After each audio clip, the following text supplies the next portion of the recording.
Welcome back to the Confidence Formula. We are getting into week 9 this week and lots of more new stuff. We are talking about the shot creator, how to create shots for yourself without anyone else's help. And where most people's mind goes as soon as you say creating shots is simply off the dribble. Like, how can I do a lot of ball handling and step back and create space, create shots off the dribble? But we've already covered a little bit of that with our ball handling week and changing direction and changing speed. We're going to review that to some extent, but where I think you have the biggest opportunity, just knowing where you're going to be going through this course, is creating shots before the catch and creating shots after the catch, kind of taking the Klay Thompson approach. Like, how many points can you score over a whole game or a whole season with the fewest number of dribbles possible? Because that's where you have a lot of leverage, where you got a lot of opportunities and where you can actually create shots legitimately for yourself by just moving more effectively, using cuts, using screens, using spacing, and not have to do the harder job, which is break down a defender right in front of you off the dribble and try to create a shot, which is usually nearly always a more contested shot and therefore a lower probability. So we're going to spend the least amount of time on off the dribble and focus on creating space and opportunities before the catch, creating shots after the catch with one or two dribbles, and then finally creating off the dribble. And the quote I have here at the bottom is, you're either creating space or you are attacking the space you already created. And if I can give you one idea from this week, it is to download this concept and just think about it, ponder it for a little while. Because most players, when they don't have the ball in their hands, they're trying to move kind of sporadically without really any thought behind it. And you end up either off time or out of position, or worst case, in a teammate's way, or putting yourself in a position where all your teammates are in your way. And if you just think about what I'm about to do, whatever it is, whatever the situation is, I'm either creating space or I'm attacking space I just created, and simplifies things quite a bit. There's only two things you can be doing. So let's dive into creating shots before the catch. The question we want to answer is, how do we create space for open shots before we even catch the ball? And I boiled this down to only three ways. So cutting, circling. We've talked a lot about drive and kick. Last week we got into our inside man, our dunker position, which is also circling, which also applies here. Like, that would be a way to create a shot for yourself before the catch by being on the dunker and circling to that open pocket in the paint where you can catch and score. If you hadn't moved in that way, you would not have a shot opportunity. And so that's a way of creating before the catch. And then the third one, which is going to be where we spend most of our time today, is on screening, which we have not yet touched on. And again, I'm thinking about this in an order of operations approach. That's simply because you have more opportunities to get open by cutting and by circling, whether you're in the paint or outside the three-point line in a drive and kick scenario, before you ever need to think about screening. And we're also going to talk about screening away from the ball, which is, again, kind of like creating shots means to most people use off the dribble. Screening, most people's first thought is ball screen, but we're going to take a different philosophy, a different approach to that by screening away from the ball. So first is, again, cutting, reviewing the triangle cutting pattern we've talked about a little bit, our three destinations. We're going to review that on film, just kind of reminder of what that looks like. We're going to get into it a little bit on the court as a review. Circling the drive, like I said, drive and kick is our main core concept. We're working on creating space by circling around the drive and staying out of each other's way. And then screening is the new stuff. So let's look at triangle cutting first. If I pass left, I'm going to fake right and cut left as a default. That's what we call a face cut. I'm going toward the basket, but I'm cutting on the defender's face side. Back cut or swim cut is the technique here. We're cutting on the back side of the defense using a swim motion. Space cut, we're trying to go from the basket out to space and be able to catch, either shoot it or attack it, really take advantage of a defender that's chasing us out there on the catch.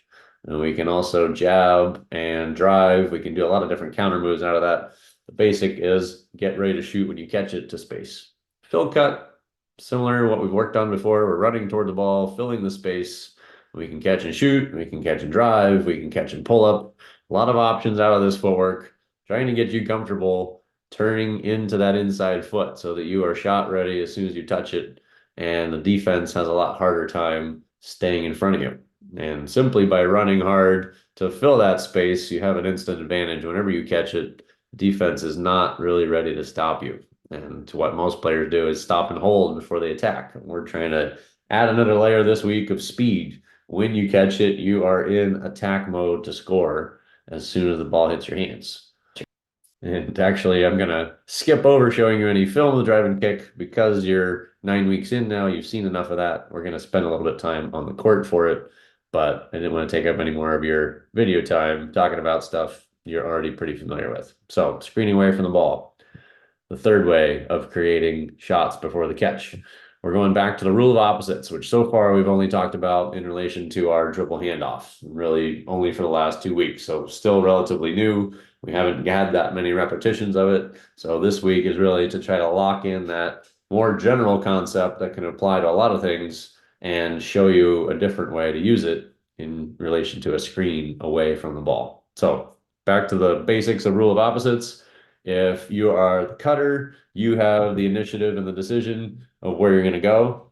If you are the screener, you are reacting to the cutter. So same as our dribble handoff, it's the receiver of the ball that's the decision maker. They are trying to attack the basket.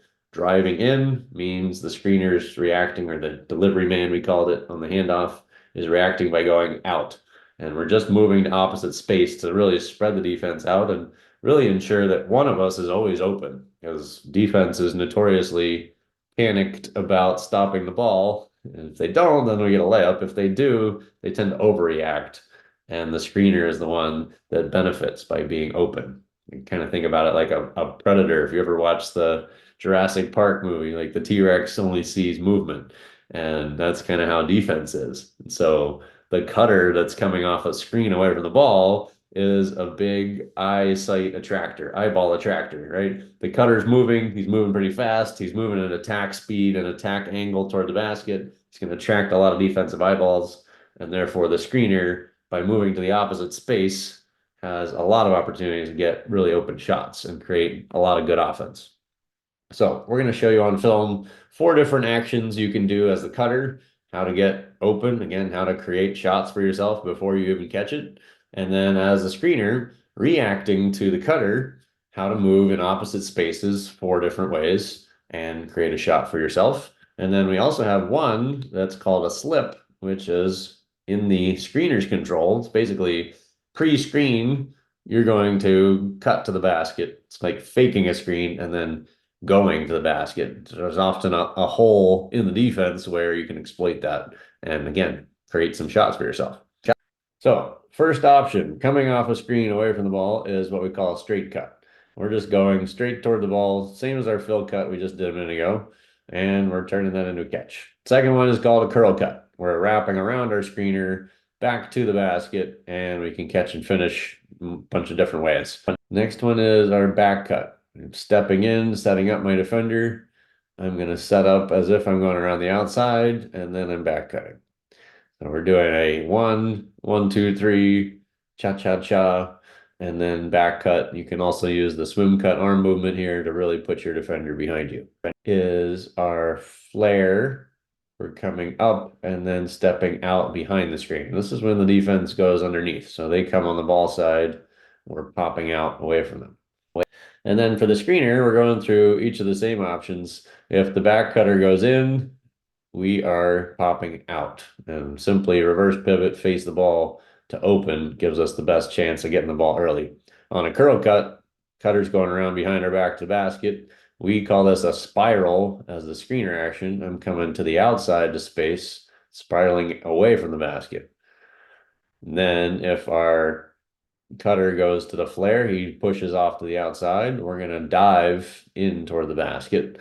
And then the slip is really the same in that we are doing the same action as our flare cut, but we're doing it early before the screen actually happens. We're turning the corner and diving to the rim. All right, next topic, after the catch. This is where we can make up a lot of ground without needing a lot of dribbles. Like I said, the Klay Thompson approach is score as many points as possible with the least number of dribbles possible. And something I'm really passionate about, something I like to do when I play is like I only used one dribble per possession and I scored, 18 points for a game. It'd be a lot of fun to challenge yourself with that. So, how do we create space for open shots after we catch the ball? So number one, obvious one is drive to the basket, right? We caught it. If we didn't shoot it right away, right, which would really be the pre option is like if we had enough space, kind of going back to what we just talked about, if we were creating the shot before the catch, we already shot it. When we caught it, we were open, boom, shot's gone. So option two now is the shot wasn't there on the catch. We didn't create one before the catch. And now the first option should be drive to the basket. So thinking about we're either creating space or we're attacking space, we kind of created space by drawing a defender out to us. In this scenario, at the catch, he's right there in our face. We couldn't shoot it. There is space behind him. And so we are attacking that space by getting through him, past him, around him. We are getting to the basket as much as possible. And, if you do the simplest form of basketball is catch and shoot threes, rip and drive layups. Like if you just get those two shots, you're going to have a pretty successful basketball career. But basketball gets complicated. There's more people in your way. Hopefully not teammates, but more defenders in your way. And so mid-range becomes another possibility where I think of it as the space is now between defenders. So instead of I'm getting past my defender and there's space all the way to the basket. There's nobody else there to help stop me. Like I'm going to the basket. Mid-range is I'm getting past my defender, but there's maybe one or even two guys at the rim. Like the big and ugly trees are there. I'm not going to go crash into them trying to drive if there's space between, like line one was my defender and line two of defense is at the charge circle. Mid-range is where we can actually pull up and create space and kind of create and attack it at the same time, right? We're seeing it, attacking it, and getting enough space created so that we can get up into our pull-up and shoot between defenders without that defender contesting or blocking us.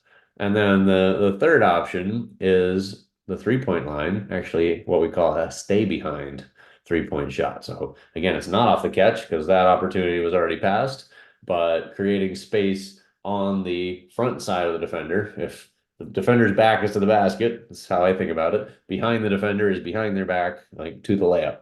In front of them is between me and defense. There's some space. If I can create space there, then I can hopefully get a shot. And a lot of that is situational context dependent, where they're flying at us so hard and sideways usually that we can't get an open three, but we could sidestep, stay behind the three, and still get a three-point shot because they kind of took themselves out of the play, closing out too hard, trying to block us kind of scenario. So let's see what each of those looks like breaking down. So driving to the basket, we've got some possibilities out of that. So again, attacking the space behind the defender, we could go straight to the rim. We're kind of going through the defense. Like that's the most simple. Then we could have a need to change direction, like maybe help defense is coming late to defend that space that we were initially attacking. So we need our counter moves, which we've worked on a bunch already. We need our Euro step and our wrap around and our crossover and our spin. Like we need to pull out some option to change direction and get around the defense, but still get to the basket. And then third one is a floater, thinking about over the defense. So I kind of separate that. It's a little bit of gray area between like mid-range pull-up and floater. Like some of those can cross over. Like you might shoot a deep range floater, which would be more mid-range, and you might shoot a short range pull-up, which would be more like near the basket. But I like floater as its own category. It's kind of like if there were four different levels here, floater is not a layup right at the backboard, but it's still at the rim. And we're going over the defense. So we're not going through them to get all the way to the backboard. We're not needing to change direction around them. We're just going over them.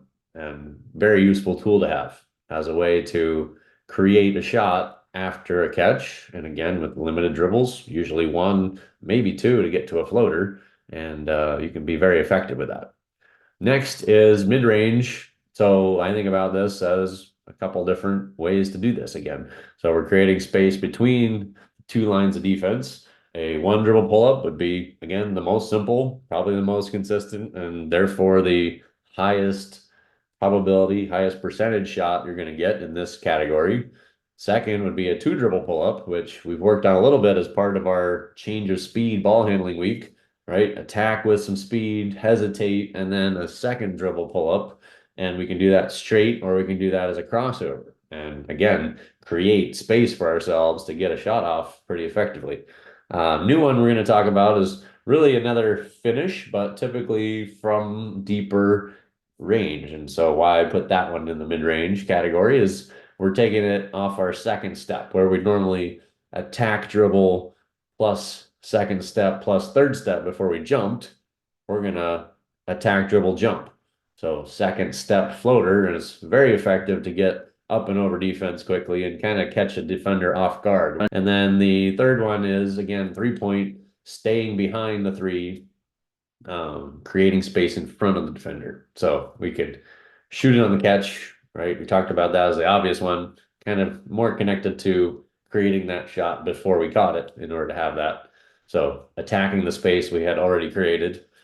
Step back dribble would be next option, which I'll get into a little bit more. But if we do a step back, my favorite way is to be a threat to shoot it, but actually use it as bait. And so I actually gonna make a t-shirt at some point that says my step back is bait, because I just want to get that defender lunging out at me when I step back so I can actually get through them and go get a layup again. It's a far better outcome, probability, percentage, value of a shot than actually shooting the step back, because we're moving backwards and probably contested. It's a low percentage shot for most players. I like to use it to just bait that defender out at me and get through them. And then the third one again is our sidestep dribble. So where a defender is in a flyby scenario, he's running out at us, flying past us to try to get a block. We are simply dribbling and stepping straight sideways. So it's not a mid-range shot, and we're still getting 3 points for it, but we're creating a little bit more space away from that defender so we can get a better shot. So let's see what each of these looks like. We're going to see the two-step floater first. So here I'm going to my left. I'm shooting it right-handed. We're doing this just from a spot-up catch. Then on our inside pivot catch, I'm going to go step back, pulling it back into a shot for a first option. We're going to build a lot of different pieces out of this same scenario. Again, using the step back as bait. If I can hit it, then defender's got to defend it. But now I can use it against him as my bait.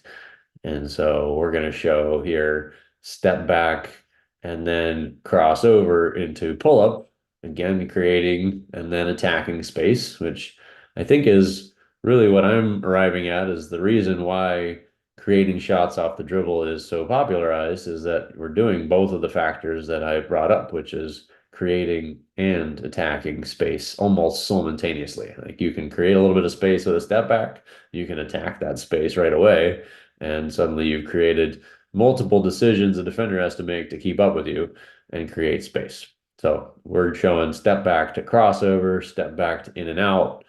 Really a lot of different fun combinations you can get out of this. You're pulling that defender out, you're moving them sideways, you can pull up over them, cross, and get past them. I had fun demonstrating this one, just getting into the step back mode. And then the side step three. So looking at the simplest version here is I catch it in my stride stop, my right foot is free, and I'm just dribbling to step right, left to my right. And then if I need to go left, again, same scenario on the catch, my right foot is free. I'm going to do a little bit of crossover step to stay behind it. Let's see this again. If the ball's coming from the right, you can imagine defender coming from the right, actually flying past my left shoulder going toward the sideline. And so my sidestep is just going to be moving away from them. They're flying past my left, I'm sidestepping to my right. And then the reverse is true. If my pass comes from the other side of me, defender's coming from that side of me, I'm going back toward the pass in this scenario because the defender's flying across me to try and take away the shot. And it takes a little practice to get that footwork, but setting yourself up to be able to maintain your 3 point potential shot and maintain the space. If there's a lot of defense packed in the paint and the defender's flying at you, it's a great one to be able to get a 3 point shot off and not feel like you have to rush the catch and shoot just because the defender is coming at you. You don't have any other option. You can kind of reset yourself with a dribble and get some new space and a new potential shot out of it. All right, now off the dribble. So we're going to start simple. Again, stuff we've already done in the last few weeks, which is a pound dribble pull-up, a crossover pull-up, and then we're going to review a little bit of our skip dribble and our hang dribble, just getting more comfortable with those hesitation rhythms that we introduced back in week 4 and start to think about combinations. So I like to think about it like puzzle pieces. Like I've got a bunch of different puzzle pieces. I could fit them together a bunch of different ways and build, lots of complex structures. So combinations are possible. So we could do a fill cut and catching that fill cut into a skip dribble or even a hang dribble. And then we could cross over because of how the defender was guarding that. And we could step back out of that crossover and pull the defense back to us. And we could reattack the rim and maybe end up with our 2-step floater. Like all of these pieces could be combined into one play. What we're going to start talking about going into week 10, 11, 12 is more on the decision-making side, is not pre-scripting this combination because it sounds cool and maybe it even feels cool and looks cool, but having each one of these pieces be a legitimate deadly threat to score. Like my fill cut shot is really deadly. Defender's got to guard that. Then my skip dribble gives them a lot of concern and hesitation about what I'm about to do. And so I might get some space and just shoot out of my skip dribble. If they're staying with me out of the skip dribble, I might cross over and shoot. If they're still with me after the crossover, I might step back. And now I've got them moving forward, back, side, side multiple times. And the step back might have them really convinced that certainly by now the fourth move, he's going to shoot it. So they're lunging at me on the step back. And so I reattack the rim. And then I recognize that there's a second line of defense at the rim.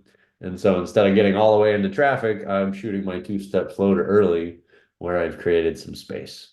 And if you can keep each of those decision points, each of those moves as its own separate decision you're making, you can chain together a lot of different techniques and technical skills that go with a legitimate reaction to the defense. And that's where you end up with really amazing ability to improvise and create offense when it looked like you had nothing available, right? And this is where players like Kobe Bryant really succeeded, is that they were not pre-scripting this cool chain of moves that I really like to do together. It was anytime you make a mistake on defense, I'm scoring. So I'm just going to keep attacking you and like poking you from all the different levels. As soon as you make an error, I score and I never miss. And like if you never miss on every one of those 7 pieces, the defensive chance to stop you just becomes so low. Um, it's almost depressing or defeating to the defense to try to guard you because it's like he hit the shot and I took away the shot. He did a skip dribble and then he drove past me. And I sagged off to stop the skip dribble. He shot it over me. I pressured up. We double teamed him. He crossed over and he stepped back. And now he reattacked and then he hit a floater. Like, what do I do? Like, this is where, like, Caitlin Clark is probably the most recent example in my mind of like in the playoffs, like her defenders were like looking at their coach, like, what do I do? Because I legitimately tried to stop each one of her different threats, and she just created a new one and becomes really unguardable. We talked about in our ball handling week, the unguardable ankle breaker as a ball handler. Like you can really get there off the dribble, which again is, I think, why it's most popular to create shots off the dribble. But again, I think this is like the third priority for us. If we can create shots off the catch or before the catch, create shots with limited dribbles after the catch, then we don't need to do a lot of this because honestly, this is a lot harder. Like, if I can score in one dribble or zero dribbles, I'm probably being more efficient. And but this is fun. So it's also enticing to practice. And if you can start chaining together some of these pieces, it can be really, really exciting to play offense with the ball in your hands. All right, quick summary. Working on scoring, creating shots before the catch by creating space for yourself, after the catch by attacking what you created or creating more or better space to then take a shot, and then working off the dribble, creating and attacking space again almost simultaneously at will. And why that's such a valuable skill, you create 3, 4, 5 different puzzle pieces that you're really confident in using to score, and then you can combine them in hundreds of different ways that doesn't allow the defense to stay in front of you. Therefore, you can create a shot when you need a shot. And that becomes a very valuable skill, the higher level competition, the higher intensity of defense that you're playing against. So I look forward to the court this week. We're going to have a lot of fun creating shots, especially on our screen away and our step back after the catch action. Lots of new fun stuff to dig into. So I'll see you on the court.